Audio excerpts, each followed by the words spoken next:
I think it marks a point to Sébastien's comment that observing firsthand, even though through telescopes or optic tools, transforms rational knowledge into an embodied knowledge. And that's a very powerful experience.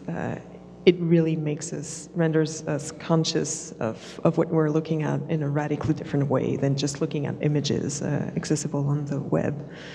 And it brings me to Jason's presentation. I find that there are elements pointing to something that could be akin to an embodied knowledge in your graphs that I find that we lose sight of in the illustrations of the results or of the knowledge trickling from those graphs, because in the graphs we get a sense how incredible the process of gaining that knowledge is, that through a mere variation in light, we can infer so much information, so much complex information, such as the density of a celestial body, its orbital trajectory.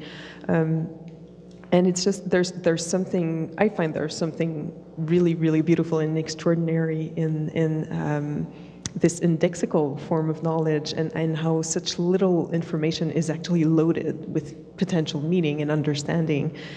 And the graphs can convey that, but the illustrations of, actually representing those celestial bodies, painting them, I find that there's a loss in that. We lose the process of learning about them, and we lose the position from which we, let's call it, observe those bodies. It becomes disembodied in a way. No, it's a fair point. You're taking, say something like the Kepler mission and its measurements. So what Kepler did is what stared at one piece of the sky continuously for 4 years and took an average every 30 minutes. So over 4 years, it collected billions and billions of numbers. And that's all being distilled down into like 3 numbers. So there is an incredibly complex process that's funneling all that information down into what we see today. And it's a real struggle to piece together that process and explain how the whole thing works without jumping to the end result and say, look what we got here.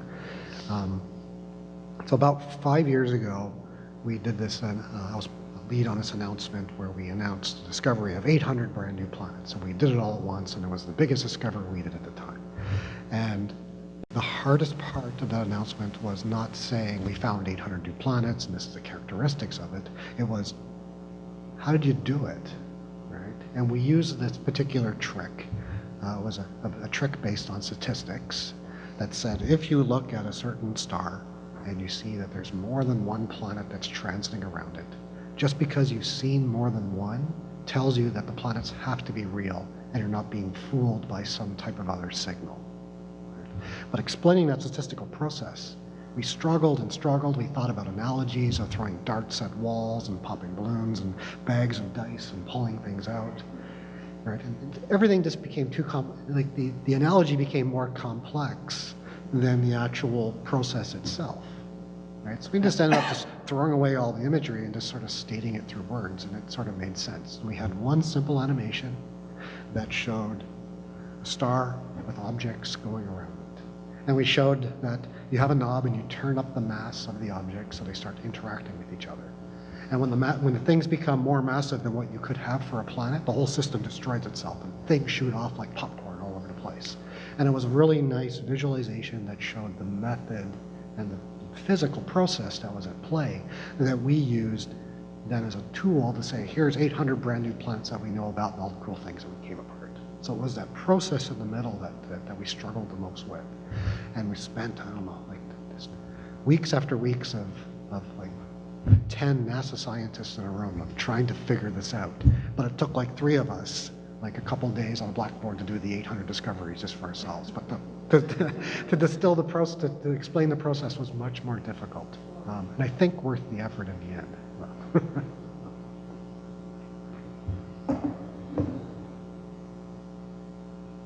Il est 8 heures, c'est ça? 9 heures. Oh, Je pense qu'on... Est-ce qu'il y a une... Il n'y a plus de questions? Ah! Ah! Oui.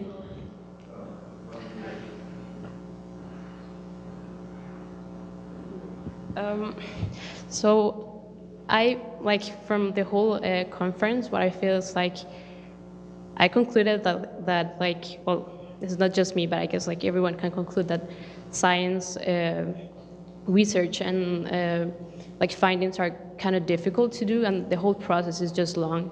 But then just like sharing what the findings are is even harder to do. Like the process is hard, but just trying to like explain it to others is just way more difficult.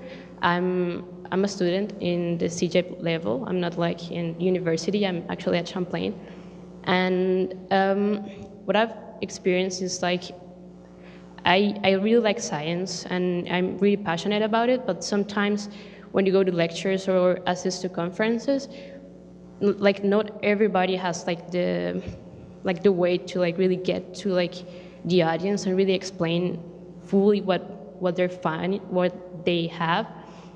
So I feel like artists really like open up like the talk of, like of what science is. So you were saying that maybe like artwork can maybe complicate things, but actually I feel like it really opens up to a conversation. Like I feel like at the beginning of the talk, like there was a picture of the galaxies, like multiple galaxies, and like I showed that picture to my little sister, and she just went crazy, and she was like, "Oh wait, are those like stars?" And I went, "No, those are galaxies." And she was like, "Oh, I thought there was just one galaxy, because that's what I learned in elementary school."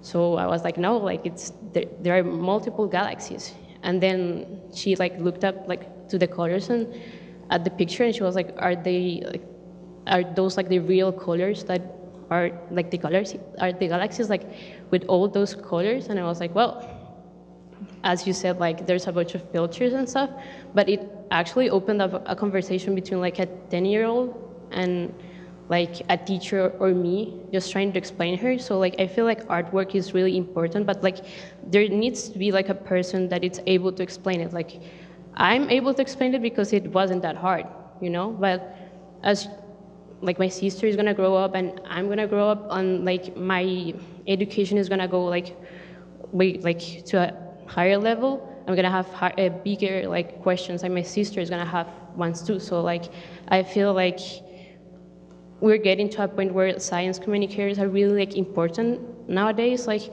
I know in the States, like in the 90s, I think Bill Nye was like a really huge like science communicator. Now we have like Neil deGrasse Tyson like trying to like share like his intake in astrophysics and all. But I feel like we need more. And just like last year, I did a project in elementary school at Cherbourg, and I went to an elementary school to teach science. And like teachers in elementary school are not really prepared to teach science. Like they try to teach math, French, English, but they don't really have the tools. Like they try to take their kids to like museums and like Mont-Mégantic so they can see actual stuff, but they're like alone on the journey of like trying to teach kids. And like I feel like kids are really the key to like really well for development, really. And like you talked about like the fact that the flat theory, like it's coming back, and it really just like shows like the gaps that we have in education. Like because like if we have people that really know what like all the science principles behind it, and like they're completely sure that the flat like earth theory just doesn't work, then we don't have to like to keep talking about subjects like this. But it's just, I feel like we need more science communicators that are really able to get to people and kids, like pictures and images. Yeah, there's like it's really dangerous, as you said, because like maybe the message doesn't get clear, but it's really a way to open up a conversation. Like just showing a picture of or an artistic like take on space is really like a way to open up a conversation. So I think it's important, like showing graphs. It will be like maybe more difficult for a kid to understand.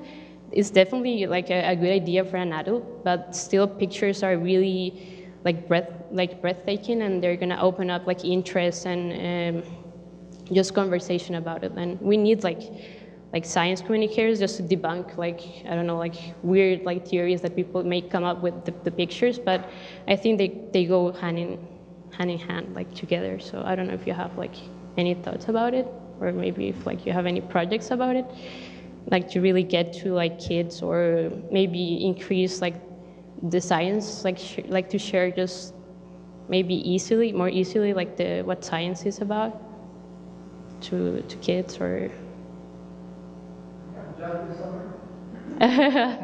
okay. You could, join an astronomy club. The RAS goes out to schools actually, but because it's so hard for schools to corral the expertise and the instruments and the curricular structure that allows for that kind of learning. And like I said, a lot of noise is being made about STEAM, but we're not there yet. We're just at the beginning of that kind of intercurricular teaching structure. So outsource, and that's one way. And as we were talking, it occurred to me how interesting this parallel is, that in contemporary art, often people are also stumped. You go into and I told Chantian that a friend of mine said, he's an astrophysicist, and he goes, I go into galleries and I feel ignorant and poor. Mm-hmm. Like, he's a PhD. He's pretty smart. But what we need with pictures is more than pictures. Good art is a picture and a story. And I think the same applies to science. You push the picture out there and it gets a life of its own. It's like, where's the story? Seurat is pretty, but there's a story to that. And with contemporary art, the story is the image is the final outcome, but then when you talk to the artist, and so much more comes out. With my moon craters, 2 people come and say, oh, these are, that's very cool. And they're happy just to go like, nice aesthetic experience, bye. But then they go like, why is it called Women with Impact? And then I tell them the story. And now it means so much more. And maybe that is also a strategy that could be employed in the sciences too, where you have the image, but you need the mediation. Then you need that little access. Right now everything is called untitled. So we need maybe that's what's missing.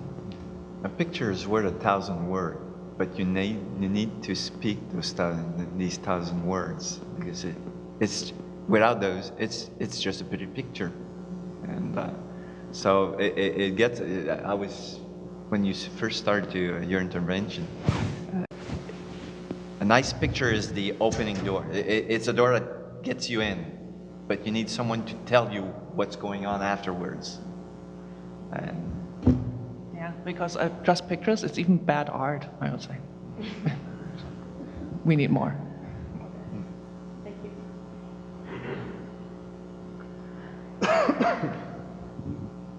I think that comes back to highly specialized knowledge and how it may be communicated to a larger audience. And I can assure you, artists are struggling just as much as astrophysicists to communicate their specialized knowledge. It's a challenge for everyone. I think we're gonna stop now. I really want to thank our speakers. I find it was a really, really wonderful encounter, and I'm sorry that we held you hostage for so long. I guess I personally got, trapped in the time zone of this encounter. So I want to thank you all for attending. This was really fascinating, and I hope we get to pursue the conversation maybe somewhere else, who knows. And but I really want to thank you, the 4 of you, for being part of this and opening up the discussion and being open to this kind of encounter. Thanks a lot. Merci.